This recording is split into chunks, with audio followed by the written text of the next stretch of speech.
All right, well, Fox Business's Charlie Gasparino with a New York Post op-ed titled "Inflation is Biden's Fault and Only Biden's Fault." Larry Kudlow, host of Kudlow on Fox Business, joins me now. I got this mysterious accent earlier. I don't know if you heard Kudlow. Who the heck is that guy?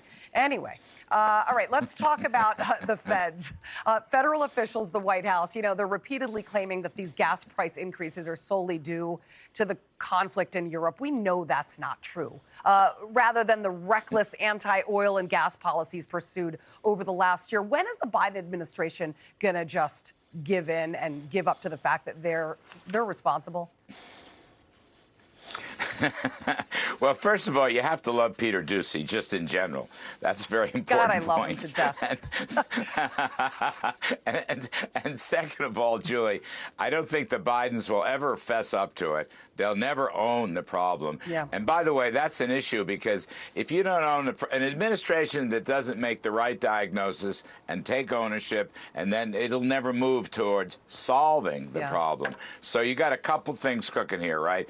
For the past year, we've had massive deficit spending, and the Federal Reserve has accommodated it with huge money supply increases. That's number one. You just saw them with this omnibus appropriations bill, which is another $1.5 trillion in spending, about 7% above last year's level. That's what I call wrong direction. By the way, the earmarks make it even worse. The second point is this massive regulatory octopus that is strangling the oil and gas industry. And, there's been a debate about permitting and leasing on federal lands. Well, basically, they've stopped pipelines and they've stopped any new leases because they've got this crazy idea. It's called the social cost of carbon, which is an invented make-up thing that goes back centuries and tries to predict upstream, downstream, global. It's all nonsense, but it's serious nonsense because even producers, Julie, on private lands, which is where most of the oil and gas comes from, they are being stopped by these new regulatory inventions. Some of it's the endangered species, some of it's the clean water, some of it's the NEPA permitting, some of it's this social cost of carbon. So we have 2 million barrels a day less in oil than we had at the pre-pandemic peak. And if you actually change the policy, like if President Biden sent a special diplomatic envoy to Midland, Texas, to make peace with the oil and gas industry, they could make up that 2 million barrel shortfall very rapidly. And if he would send another envoy to Alberta, Canada, and to the XL pipeline people, they could finish that pipeline within a year. That's what industry sources say, and that would be another 800,000 barrels. So I can get you to almost 3 million barrels per day if the regulatory octopus tentacles would be removed. But I don't see any chance of that. I see no chance of that. I'm glad that you brought that up because, talking about this, we are more than 1.5 million barrels per day under our peak production in 2019, as you just pointed out. When oil, by the way, if you remember, averaged $57, 70% of Americans are favoring increased oil here in the U.S. and gas production. This is a Make It in America goal the Biden administration needs to quickly embrace.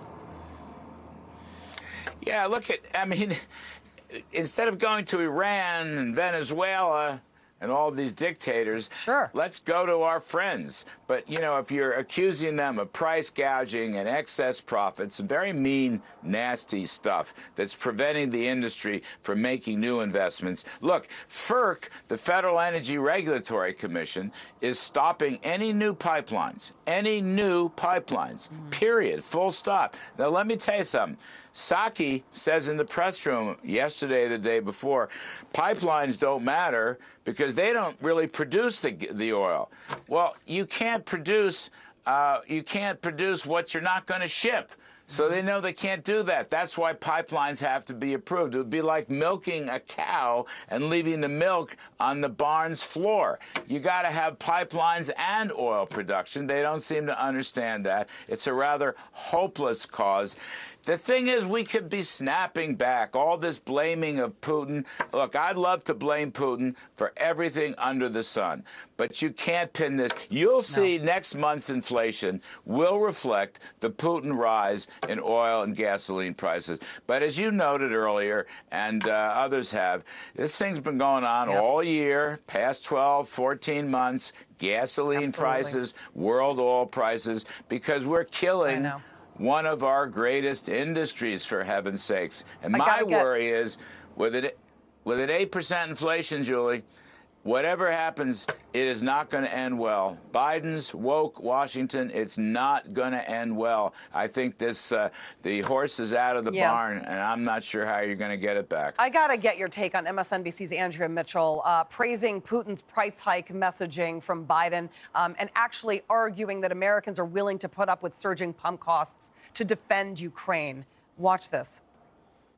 And talking to members of Congress, that they now see the politics right now, and it may not last, that the American people are behind this and more likely are willing to take a hit at the pump. Well, if it means not bringing war here, right? Like, that's another way to message us, I might argue. Yeah, and Putin's price hike is a great way to message it.